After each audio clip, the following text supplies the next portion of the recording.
4 Thors. He's got quite a lot of Ravens. 4 Ravens just right here, and more on the way. Here they are escorting a Viking.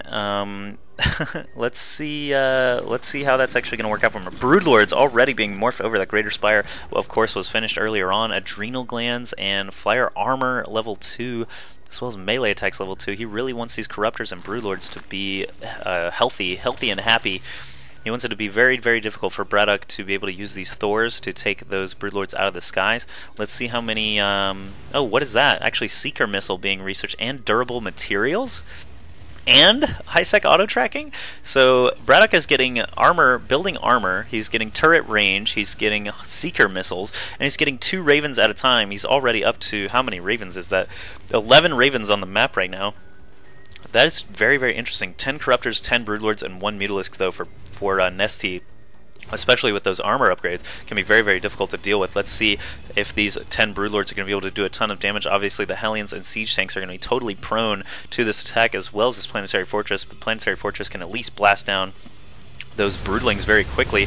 Hellions move in, but they don't actually move into the juicy part. They just start attacking this hatch. He just A-moved in there, didn't actually get any drone kills yet. There we see the drones being focused down. Finally, he did kill some Zerglings there, so he's going to have to try and do as much damage as he can. 1 Broodlord back, trying to do some damage. This turret unable to actually do anything, really, to these Broodlords. Oh yeah, point defense drones actually block Broodlord shots. Wow, those 2 Broodlords went down incredibly fast to the Seeker Missiles, and I heard another one go off. Didn't actually see it connect, but wow, BratOK with the Seeker Missiles and the point defense drones blocking Broodling shots. That was very interesting there. And look how much energy is still left on how many Ravens? 13 Ravens here. Hellions still doing their damage back in the base of NesTea. He killed about 20 workers there, it looks like. Let's look at just workers killed, 24 against 17. But man, these Broodlords are still just persistent as heck. They're just blasting down that Planetary Fortress. The tanks just trying their best to shoot down these Broodlings as they land, but here comes some more explosions in the Corruptor line. I do see some transfusions going down there. 2 Queens on the ground. Corruptors trying to do their damage to the Ravens, but the Ravens keep bouncing back and shooting more Seeker Missiles. Here come the point defense drones shooting down those Corruptor shots as well. Point defense drones just being a perfect match here for these Corruptors and Broodlords. It's really crazy. The supply for both players is still staying intact between 150 and 175. Roaches starting to come in now, but the tanks actually have something good to shoot at now rather than those Broodlings. They can start blasting down those Roaches. Thor's still trying to do their max range damage.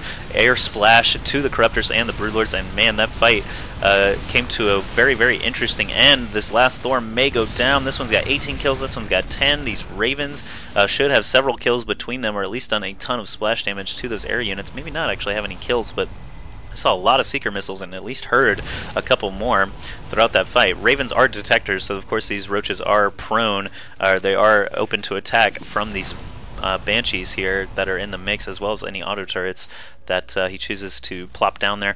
Thors and Hellions already going to be under attack again. There's 4 PDDs here. I don't believe they actually block anything from the Roaches or the Zerglings, though, so they're not going to be very useful in this fight.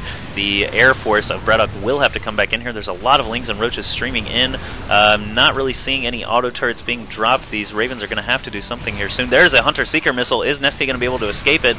2 of them, 3 of them actually do go off. There's a 4th one on the Lings. It does a little bit of splash and kills all those Lings, all these Roaches, and the red health now, and the tanks behind the line as well as those Hellions are going to be able to clean this up. So wow, crazy stuff here out of BratOK with this mass Raven strategy. There are still 14 Ravens right here. How many Vikings? I saw a pretty big number of Vikings as well. 7 Vikings and 14 Ravens against these Corruptors. Now the PDDs are going to get back in the fight, blocking all those Corruptor shots. Here come the Hunter Seeker Missiles. I don't think they're actually going to land. Oh, 1 hits a little clump of 3, and oh my goodness, going to hit that big clump. He almost escaped, but actually stopped running. Now those Corruptors are left with only about 1 HP each. That was actually really, really close to killing all of those.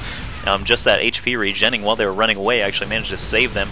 And more Roaches. How many Roaches do we have here? 2 pages of Roaches here trying to blast into these tanks and Hellions. BratOK does not have a full wall off here. He is going to raise those depots. Oh, he's actually building the 3rd supply depot, but it gets taken out incredibly quickly. These tanks just doing their single target DPS right now, while auto turrets are hitting all over the place. I heard a couple more Seeker Missiles going off. This is actually really incredibly hard to follow. All these auto turrets being dropped on the ground. Let's see if I can double click and find how many there are. There are 12 auto turrets spaced out around here. Of course, you cannot drop them any place where a character or a unit already is. They have to have 4 hexes available to drop an auto turret, so they're going to be useless over on the left side there, while these roaches, how many roaches? Still 17 roaches surviving all of that stuff. Banshee's getting some free damage here now, and the Ravens are going to have to try and regenerate their HP. NesTea also doing a little bit of a hit on the third base here of BratOK, trying to do some economic damage. The engineering bay being focused down, but it hasn't even done a single upgrade aside from durable materials. Oh no, durable materials is a different upgrade, isn't it? That makes the auto turrets better. I was thinking of building armor. Yeah, durable materials makes auto turrets a little bit stronger. That's interesting.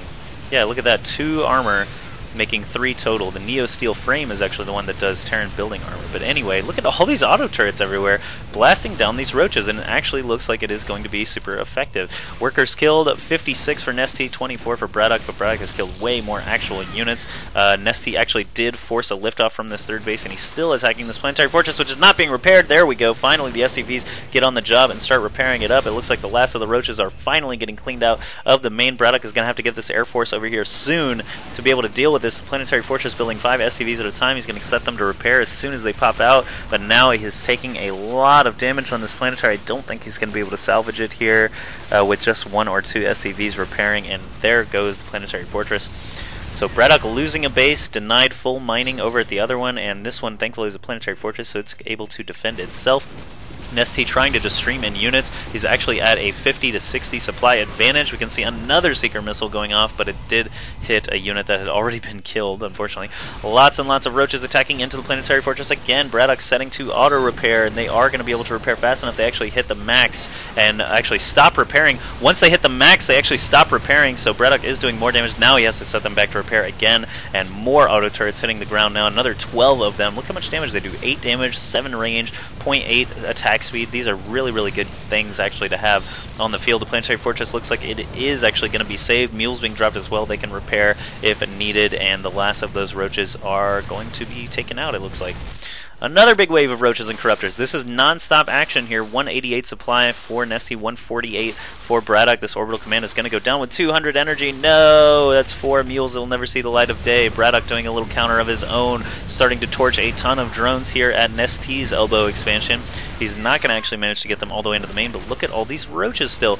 Is this a full wall-off, or are they just choosing to go the strangest route possible to try and kill off these tanks? There's a lot of tanks here on the high ground, able to splash down on these 2-3 upgraded roaches. You can see 23 more roaches in production right now with missile attacks at level 3 and Zerg flyer attacks level 3 both being researched. BratOK, I'm not sure how good his upgrades have been. 2-0 upgrades. Yeah, he hasn't done a single upgrade in the last 10 minutes of this game, but these Ravens are really the all-stars here. How long can BratOK actually just sit and defend like this against NesTea's constant onslaughts of roaches? They are doing a lot of damage every single time they come in here. He lost this mining base. He had to struggle to keep these two afloat.